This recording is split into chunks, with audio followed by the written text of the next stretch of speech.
nessa nossa aula, nós vamos tentar entender, na realidade, a mensuração de alguns elementos dentro da economia, como, por exemplo, o PIB real e o PIB potencial. Vamos lá para o nosso quadro, que a gente vai poder compreender dado por dado o que nós estamos falando.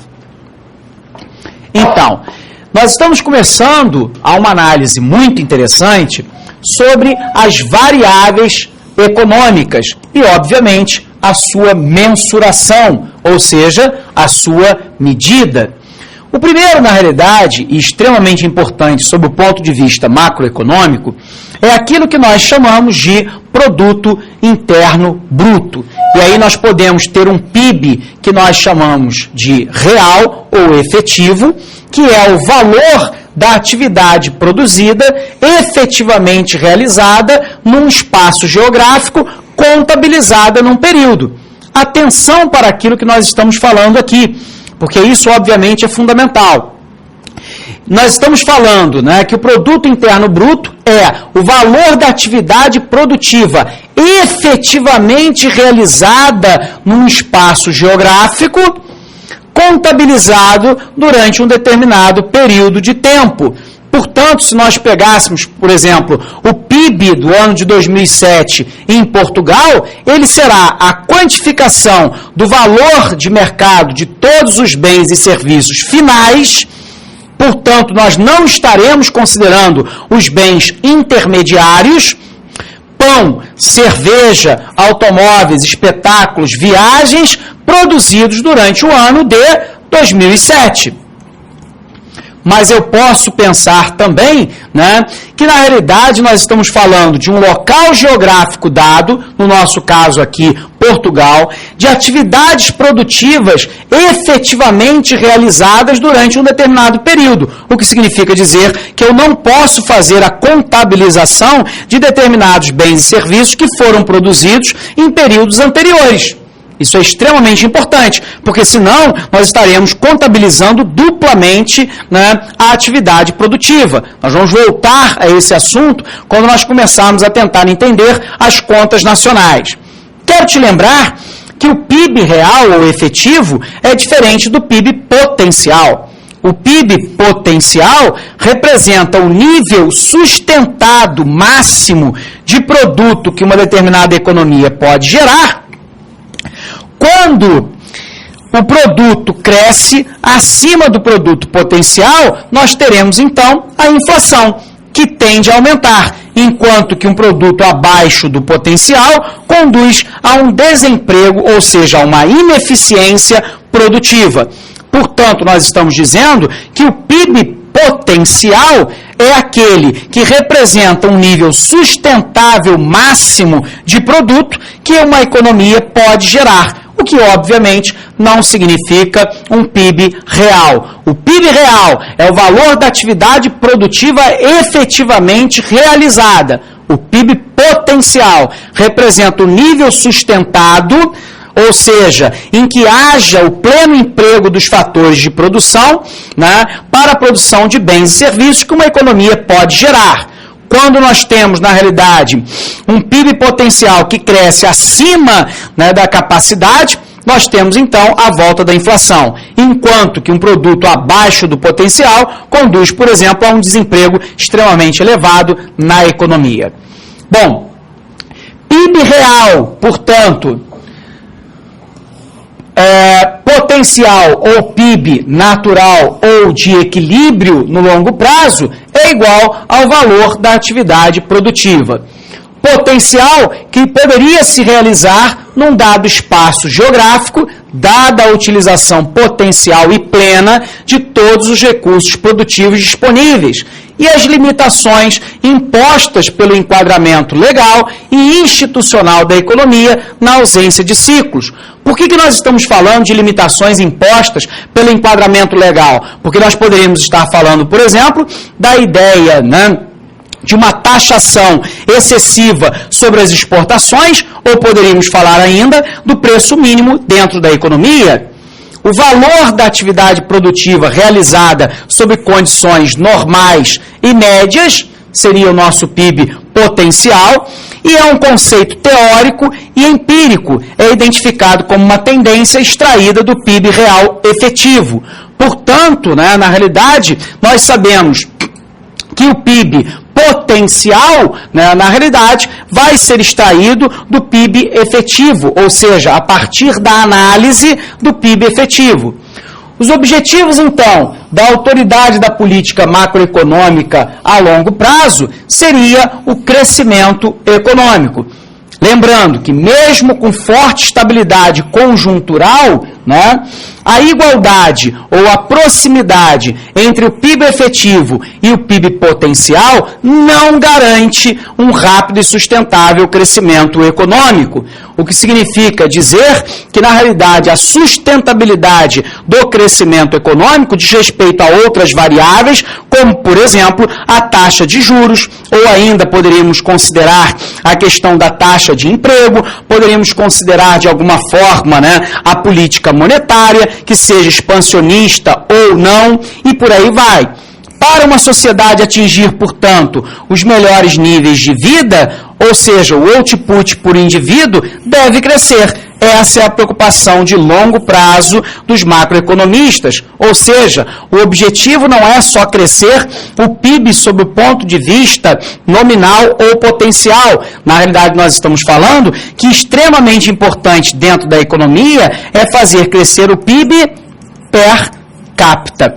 Embora nós saibamos que o PIB per capita apresente uma forte distorção entre determinados grupos, que são numerosos e que ganham pouco dentro da economia, e grupos extremamente numerosos pouco numerosos, que ganham muito dentro da economia, é importante lembrar que a atividade da política macroeconômica tem como objetivo fundamental não somente aumentar o bolo. Lembre daquela teoria do bolo lá, estabelecida e acreditada para o ex-ministro Delfim Neto. Mas, na realidade, nós temos que ter um crescimento do bolo com uma distribuição mais equitativa da renda. Portanto, uma preocupação fundamental dos macroeconomistas será, então, com a ideia do PIB per capita, que, na realidade, você se recorda, é o PIB dividido pela população absoluta, ou seja, a quantidade efetiva de habitantes de um dado local qualquer. No nosso caso aqui, o Brasil.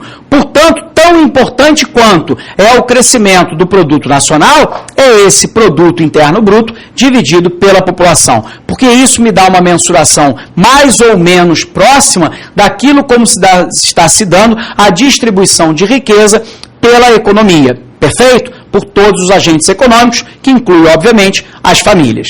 Perfeito? Vamos lá, então. A questão fundamental, portanto, dentro da macroeconomia, vamos corrigir aqui, não poderia ser outro, senão o quê? Na realidade, nós teremos a preocupação de conseguir um crescimento do produto per capita, portanto, um crescimento, na realidade, com distribuição de riqueza. E aí nós temos, então, os objetivos das autoridades da política macroeconômica, ou seja, de longo prazo, que seria a ideia do crescimento econômico. Eu quero te lembrar que crescimento econômico implica o quê? A distribuição mais equitativa, uma distribuição mais eficiente da riqueza gerada. Portanto, o aumento tendencial do PIB per capita está associado às chamadas fontes de crescimento econômico. Existe um amplo, mas não unânime, consenso entre os macroeconomistas sobre essas causas. Por exemplo, nós podemos ter pelo próprio aumento da população, pela acumulação de fatores de produção acumuláveis, por exemplo, que aumentam a produtividade global da economia, como, por exemplo, o estoque de capital físico e de capital humano, o progresso tecnológico e o conhecimento. Se nós tivermos, então, na realidade, um aumento desses fatores, nós podemos, então, ter, de alguma forma, uma acumulação cada vez maior de fatores disponíveis para a atividade econômica, que que pode, de alguma forma, representar, dada aí uma política de distribuição de renda, uma distribuição mais equitativa da renda nacional. Se nós pudéssemos jogar isso dentro de um exemplo, para ficar bastante claro para você, nós poderíamos dizer o seguinte, que se nós pegarmos a estabilização macroeconômica ocorrida no Brasil a partir do final do governo Itamar Franco, lá em 1993, início do governo Fernando Henrique Cardoso em 1994, você se recorda que nós temos 3 grandes pilares elaborados dentro da economia.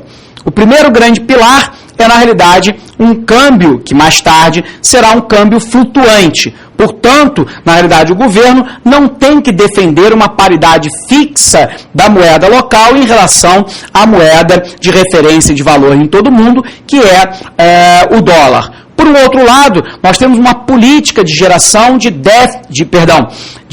superávites primários. Você se recorda que o superávit primário é quando eu tenho uma arrecadação maior do que as despesas, excetuando-se os gastos com os juros da dívida pública. Portanto, nos últimos anos no Brasil, nós temos gerado um superávit primário que tem nos permitido reduzir percentualmente o estoque da dívida pública, de 60% em relação ao PIB no início do mandato do Fernando Henrique Cardoso, para 41% no ano passado. Quero te lembrar também que uma outra parte do tripé da política macroeconômica brasileira diz respeito, portanto, às metas de inflação. Lembrando que nos últimos anos, as metas de inflação foram colocadas em 4,5%, que é o centro da meta, podendo variar 2 pontos percentuais para mais ou 2 pontos percentuais para menos.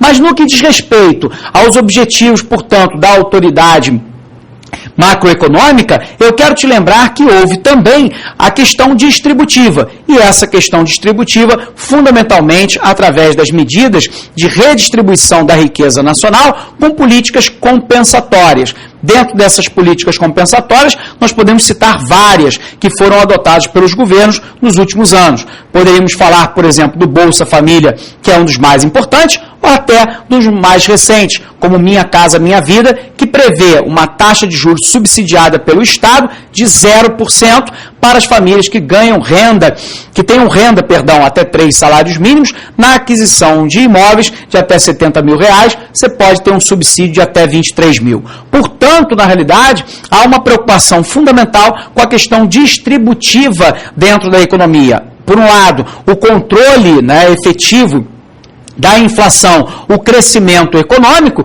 e, por um outro lado, a questão fundamental do desenvolvimento econômico, ou seja, o crescimento do produto nacional e, ao mesmo tempo, da distribuição dessa riqueza sendo gerada para todos os cidadãos brasileiros. Ok? Forte abraço, a gente se vê na próxima aula.